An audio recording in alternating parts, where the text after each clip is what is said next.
آپ کے آدمی کہاں ہیں؟ تمہاری سہیلی کی طرح انہوں نے بھی پردہ کیا ہے، اطمینان رکھو، ہمیں کوئی نہیں دیکھ رہا۔ وہ ہچکچاتے ہوئے بولی، پھر بھی کھلی جگہ اچھا نہیں لگ رہا، کیوں نہ ہم گاڑی میں بیٹھ جائیں؟ اس نے آگے بڑھ کر پچھلی سیٹ کا دروازہ کھولا۔ پہلے وہ اندر آئی، پھر وہ آ کر اس کے پاس بیٹھ گیا۔ دروازہ بند ہو گیا۔ وہ جیسے چار دیواری کے اندر آ گئے تھے۔ ان کے درمیان ایک بارش کا فاصلہ تھا، لیکن شہناز کوئی نہیں، بلال کو بھی وہ میلوں کا فاصلہ لگ رہا تھا۔ یک بارگی بلال اکبر گھبرا کر پیچھے ہٹ گیا اور بولا، میں نے بھی وہی کیا جو دوسرے کرتے ہیں تو بعد میں مجھے بہت شرم آئے گی۔ میں حاکم ہوں، جب ضروری ہوتا ہے تو ظالم بھی بن جاتا ہوں، شیر کا شکار بھی کر سکتا ہوں، مگر تمہیں شکار نہیں کرنا چاہتا، اپنی عزت بنانا چاہتا ہوں۔ اب میں تم سے دور نہیں رہ سکتا، یہ وعدہ کرتا ہوں کہ تم سے نکاح پڑھانے کے لیے دستور کے خلاف کچھ نہ کچھ کر گزروں گا۔ وہ گاڑی سے باہر آ کر بولا، اب تم جاؤ۔ شہناز گاڑی سے باہر آ گئی۔ وہ سر جھکائے جا رہی تھی۔ بلال اسے بڑی حسرت سے دیکھ رہا تھا، گو کہ وہ ایسا مجبور بھی نہیں تھا کہ دیوانگی کی حد سے گزر کر پاگل ہو جاتا۔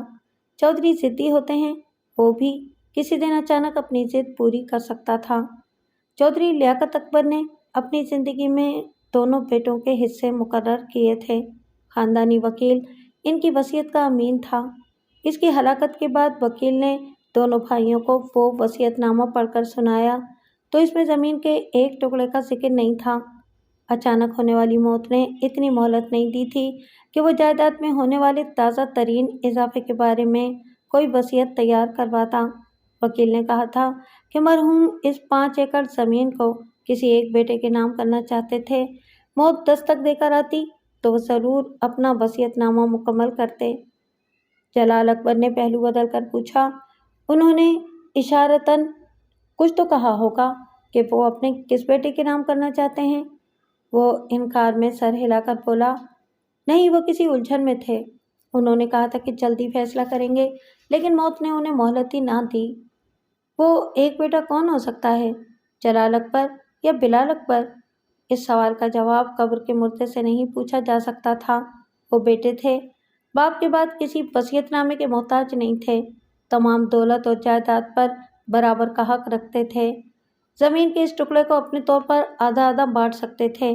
لیکن ماں جی نے دونوں بیٹوں کو صاف کہہ دیا، باپ نے اپنی زندگی میں جو کچھ دے دیا، اسی کو بہت جانو، آپس میں جھگڑا نہ کرو، اس 5 ایکڑ زمین کا فیصلہ میں کروں گی۔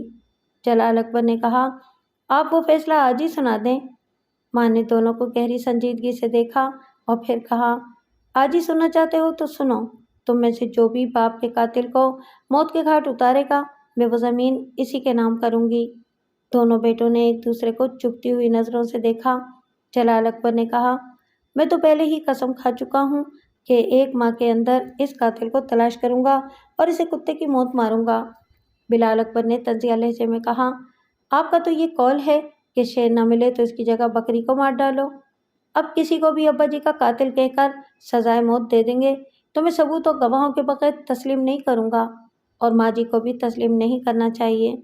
ماں نے تائید کی، بلال درست کہتا ہے، قاتل کو پورے ثبوت کے ساتھ اپنے انجام تک پہنچنا چاہیے۔ جلال اکبر غصے سے بلال کو دیکھتے ہوئے وہاں سے چلا گیا۔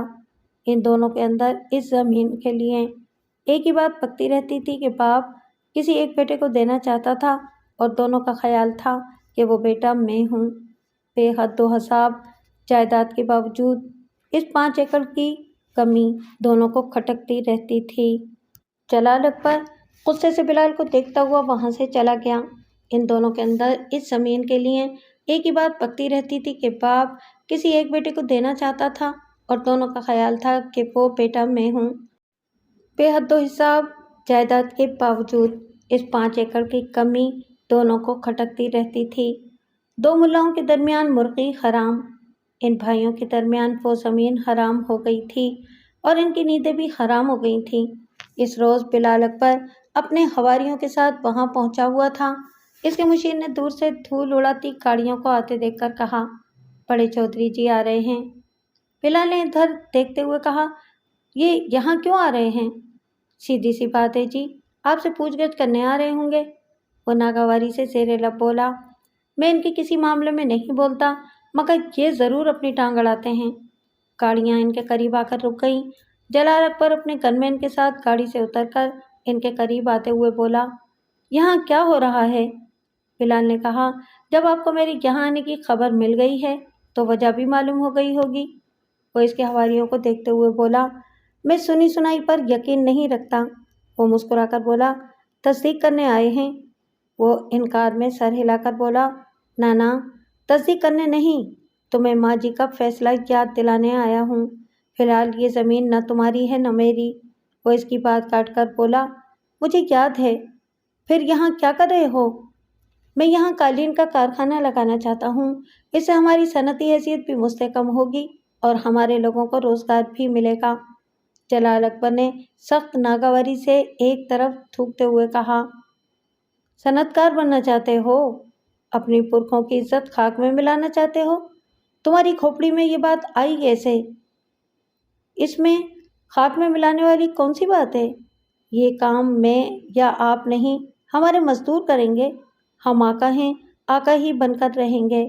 وہ انکار میں سر ہلا کر بولا، ابا جی کے بعد حویلی کے ہر معاملے کی ویٹو پاور میرے پاس ہے۔ ہم چودھریوں کے مزاج کے خلاف یہاں کوئی کام نہیں ہوگا، یہ کارخانہ نہیں بنے گا۔ اس نے چپتے ہوئے لہجے میں پوچھا، تو پھر کیا بنے گا؟ پچھلے 4 برسوں سے یہ زمین یوں ہی پڑی ہے، ہم چاہیں تو اس سے بہت سا منافع حاصل کر سکتے ہیں، یوں بیکار پڑے پڑے تو یہ بنجر ہو جائے گی۔ میں تم سے بڑا ہوں، اپنی تحویل میں آنے والی ہر چیز پر نظر رکھتا ہوں۔ یہاں کیا بنے گا میں نے بہت پہلے سوچ لیا تھا۔ اس نے اپنے منشی کو آواز دی۔ وہ فوراً ہی ایک ٹائپ شدہ طے شدہ کاغذ لے کر حاضر ہو گیا۔ جلال نے مونچھوں کو تاؤ دیتے ہوئے کہا، یہاں ہماری مرضی کے مطابق شکاری کتے پالے جائیں گے۔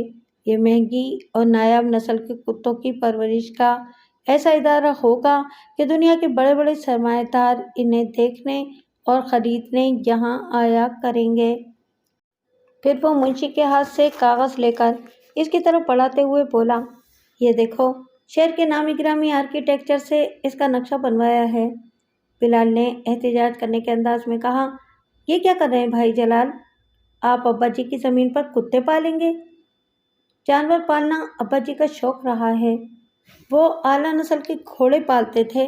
آپ نے استبل بنانا ہی ہے تو گھوڑوں کا بنائیں، اونٹ کا بنا لیں، ہاتھی پالیں، کتوں کے شوق کو اپنی زمینوں تک ہی محدود رکھیں۔ یہ زمین نہ آپ کی ہے نہ میری۔ میرے کام پر آپ کو اعتراض تھا، اب میں اعتراض کرتا ہوں، یہاں کتوں کی پرچھائی بھی نہیں آئے گی۔ وہ سخت لہجے میں بولا، اپنی عمر سے بڑے بننے کی کوشش نہ کرو۔ یہ زمین ہم میں سے کسی کے نام نہیں ہے، لیکن بڑا بیٹا ہونے کے ناطے میں ابا جی کی طرح کوئی بھی فیصلہ کر سکتا ہوں۔ آپ لفظوں کی ہیرا پھیری سے کام لے کر خود کو اس زمین کا مالک کہہ رہے ہیں۔ مالک نہیں ہوں تو کیا ہوا؟ فیصلہ کرنے کا اختیار تو رکھتا ہوں۔ اس زمین کے کسی بھی فیصلے کا اختیار ماں جی کے پاس ہے اور میں نے ان سے اجازت لینے کے بعد ہی یہاں قدم رکھا ہے۔ وہ ماں کا حوالہ سن کر ذرا نرم پڑتے ہوئے بولا، اچھا، اس کا مطلب ہے کہ اوپر ہی اوپر کام ہو جاتے ہیں اور مجھے خبر بھی نہیں ہوتی۔ خیر، ماں جی نے اجازت دی ہے تو ٹھیک ہے، لیکن تم اس کا آدھا حصہ استعمال کرو گے۔ اب آپ بات کا بتنگڑ بنا رہے ہیں، خواہ پخ لگا رہے ہیں۔ میں نے کہا نا، یہ میرا حق ہے، میں بھی ماں جی سے اجازت لے لوں گا، لہٰذا یہ بات پہلے سے ذہن میں بٹھا لو، آدھے پر تم اپنی منمانی کرو گے تو آدھے پر میری منمانی چلے گی۔ صاف کیوں نہیں کہتے کہ اس بہانے بٹوارا کرنا چاہتے ہیں؟ اور تم کیا کر رہے ہو؟ میں تو پھر بھی انصاف سے کام لے رہا ہوں، تم تو پوری کی پوری زمین ہڑپ کر لینا چاہتے ہو۔ وہ اس کاغذ کو منشی کے ہاتھ میں تھماتے ہوئے بولا، معاف کرنا بھائی جلال، یہ نقشہ اس بات کا کھلا ثبوت ہے کہ آپ بھی پوری زمین پر قبضہ جمانے کی تیاری میں تھے۔ پھر وہ ایک ایک لفظ پر زور دیتے ہوئے بولا، میرے اور آپ کے منصوبے میں بہت فرق ہے۔ میں منافع بخش کاروبار کرنا چاہتا ہوں اور آپ صرف اپنا شوق پورا کرنا چاہتے ہیں۔ جلال اکبر نے کہا، تم کچھ بھی سمجھ لو، میرا یہی آخری فیصلہ ہے۔ وہ انکار میں سر ہلا کر بولا، نہیں، میں اس فیصلے کو نہیں مانتا۔ تو پھر ٹھیک ہے،